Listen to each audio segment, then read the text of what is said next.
চিন্তা করতে লাগলেন যে এখন তো যেহেতু কৃষ্ণ আমার সন্তান, আমার ছেলে, আমি ভগবানকে নারায়ণকে প্রার্থনা করে ভগবানকে কৃষ্ণকে পেয়েছি, কানাইকে, তাহলে তো আমার এখন ভগবানকে দর্শন করতে যেতে হয়। যেহেতু মানত করলে সে মানত পূর্ণ করতে হয়, তাহলে আমি বদ্রীনারায়ণ দর্শনে যাব। এই চিন্তা করতে লাগলেন। তখন কৃষ্ণকে বললেন যে হে কানাই, যে তুমি থাকবে বাড়িতে, আমরা তোমার পিতামাতা আমরা দুইজনেই আমরা বদ্রীনারায়ণে যাব। তখন ভগবান কৃষ্ণ চিন্তা করলেন এই ৮০-৮৫ বছর বয়স, ভগবান এই বৃদ্ধ বয়সে কি করে তারা এই বদ্রীনারায়ণ কেদার বদ্রী দর্শন করতে যাবে? যে হেঁটে হেঁটে যেতে হবে। এখন তো ট্রেন বাস কত কি ব্যবস্থা, আগে তো তা ছিল না, আগে গরুর গাড়ি ছিল, এই গরুর গাড়িতে করে পায়ে হেঁটে এইভাবে যেত লোক। এই চিন্তা করে তখন ভগবান কৃষ্ণ কি করলেন, নিজেই যে পিতামাতার কষ্টের জন্য এই বদ্রীনারায়ণকে এই ব্রজেতে নিয়ে আসলেন। বুঝছেন? যে বদ্রীনারায়ণকে বললেন যে হে ভগবান বিষ্ণু, তুমি এখানে চলে আসো, যেহেতু মা বাবা তোমার কাছে প্রার্থনা করেছিল আমাকে পেলে তারা তোমাকে দর্শন করবে, তাহলে এখানে দর্শন করাবে। যে তখন এই বনের মধ্যে আপনার এই কাম্য বনে আপনার এই কেদার বদ্রীকে এনে, কেদারনাথ তো থাকে পাহাড়ে থাকে শিব, এর জন্য কেদারনাথকে পাহাড়ে দিছিলেন উপরে, আর বদ্রীনারায়ণকে নিচে দিছিলেন সমতল। ওটা হচ্ছে উপরে আছেন কেদারনাথ, যেখানে কেদারনাথে গেলেন আপনি। আর কেদারনাথ দেখলেন যে যেহেতু বদ্রীনারায়ণ চলে আসলো, আর ভগবান যেখানে থাকে না সেখানে আর তো ভক্তরা থাকতে পারে না। শিব হচ্ছে পরম বৈষ্ণব, আর ভগবান যেখানে নেই সেখানে শিব কি করে থাকে?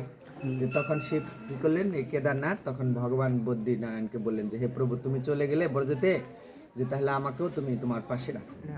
তখন ভগবানের কাছে আদেশ নিয়ে আবার কৃষ্ণ এই কেদারনাথকে পাহাড়ের উপরে রেখে দিলেন। আর ওইখানে গিয়ে ভক্তরা কেদারনাথকে দর্শন করে। ওই কেদারনাথ দর্শন করা আর ব্রজেতে কেদারনাথ দর্শন করা একই ফল। ওইটাতে তো অনেকে যেতে পারে না, আর ব্রজেতে আসলে আপনার, এর জন্য বলছেন যাহা আছে ত্রিভুবনে তাহা আছে ব্রজধামে।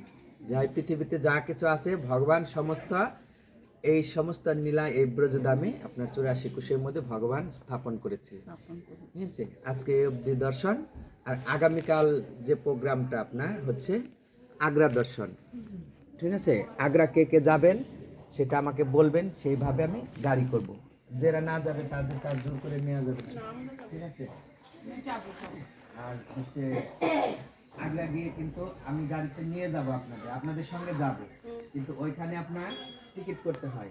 সেই টিকিটগুলি আপনাদের করতে হয় দুই জায়গাতে। ঠিক আছে? আগ্রা ফুটে আর হচ্ছে লাল কেল্লাতে। কালকে ধরেন সারাদিনে ধরতে গেলে আবার তো আমি দিয়ে দেবো ওই টিকিটগুলি দামটা করে দেবো। আমি তো গতবার গেছিলাম মনে হয় 150 টাকা মনে করে দিতেছিলাম। আর ভালো করে শুনে সোমবার বন্ধ থাকে। চলুন কেদারনাথ পাহাড়, কেদারনাথ মন্দির, ব্রজধাম। তো এখানে মহারাজ প্রভুজির কথা এর মধ্যেই জানানো আছে। ওখানেই প্রভু শিবজির মন্দির।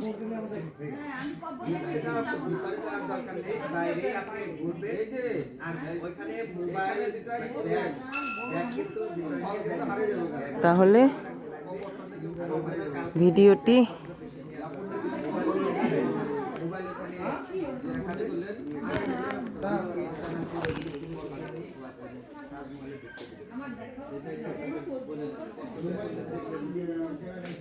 এই পর্যন্ত রাখছি। সকলে ভালো থাকবেন, সুস্থ থাকবেন। ভিডিওটি ভালো লাগলে একটা লাইক, কমেন্ট, শেয়ার করে দেবেন। ধন্যবাদ।